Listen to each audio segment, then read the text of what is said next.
Hello friends, कैसे हो आप सब। मैं रिया खान आप सभी का स्वागत करती हूँ अपने चैनल पे। आज जो मैं आपको स्टोरी सुनाने जा रही हूँ वो रोमांस से भरपूर है। इस स्टोरी को स्किप मत करना, एंड तक पूरा सुनना। मेरा नाम काजल है और मेरी उम्र 18 साल की है। गर्मियों के दिन चल रहे थे, मेरा मोबाइल रिचार्ज खत्म हो चुका था। मैं हर बार रिचार्ज कराने के लिए मोबाइल की दुकान पर अपने छोटे भाई को भेजती थी, लेकिन उस दिन घर पर कोई भी नहीं था।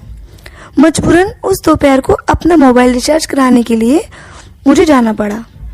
दुकान इतनी दूर थी कि वहां तक पहुंचने पर मैं पसीने से पूरी लथपथ हो चुकी थी, मानो किसी ने मुझ पर बाल्टी भर के पानी गिरा दिया हो। मोबाइल का रिचार्ज कराने के बाद मैं वहां से घर के लिए चल पड़ी। मेरी हालत गर्मी से बेहाल हो चुकी थी।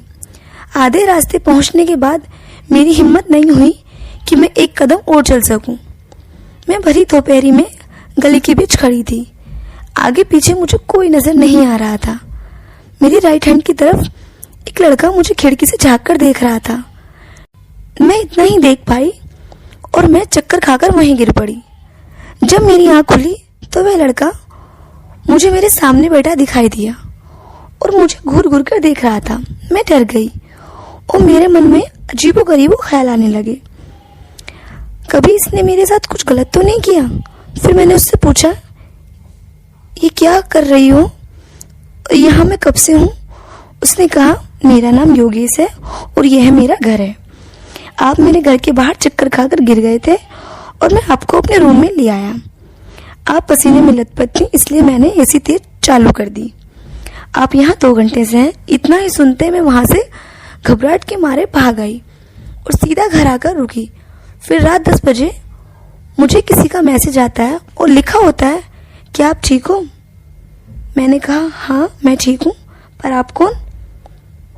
उसका वहां से रिप्लाई आया, मैं जो भी हूँ, बस मुझे यही पूछना था कि आप ठीक हो या नहीं। मैंने गुस्से में कहा, आप बता रहे हो या नहीं।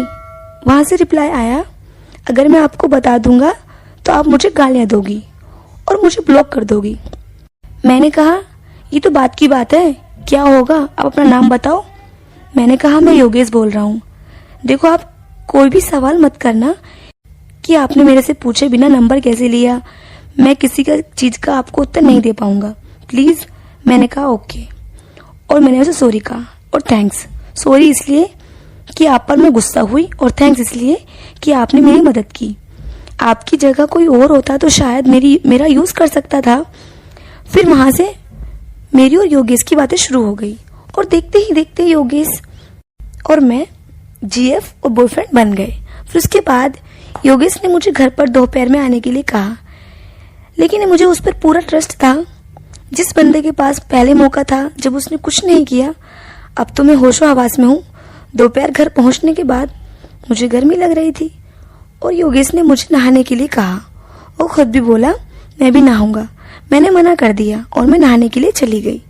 नहाने के बाद मैं योगेश से बातें करने लगी।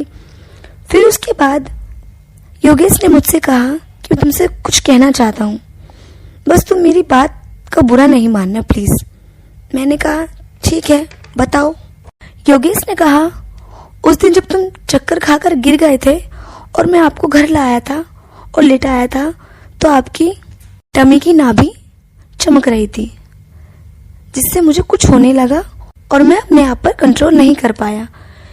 योगेश मुझे हर एक मोमेंट बारीकी से समझा रहा था। उसकी बात सुनकर मुझे गुस्सा नहीं आ रहा था, बल्कि शरीर में कुछ हलचल सी हो रही थी। योगेश समझ चुका था कि मुझे कुछ हो रहा है और उसने उसी मौके का फायदा उठाया और मुझसे प्यार करने लगा और मुझे पूरा नींबू की तरह निचोड़ डाला। फिर उसके बाद मैं घर आ गई और रात को योगेश से बातें करने लगी। योगेश ने कहा, वो जो मैं आपको बता रहा था कि आप चक्कर खाकर गिर गए थे और मैं अपने रूम में लेटाया था और उसके बाद मैंने ये किया, वह सब कुछ झूठ था। मुझे तो आपको प्यार का नशा चढ़ाना था। मैं तो दंग रह गई और लड़के के दिमाग को मान गई। कोई ना कोई तरकीब निकाल ही लेते हैं लड़के। तो दोस्तों, ये स्टोरी आपको कैसी लगी?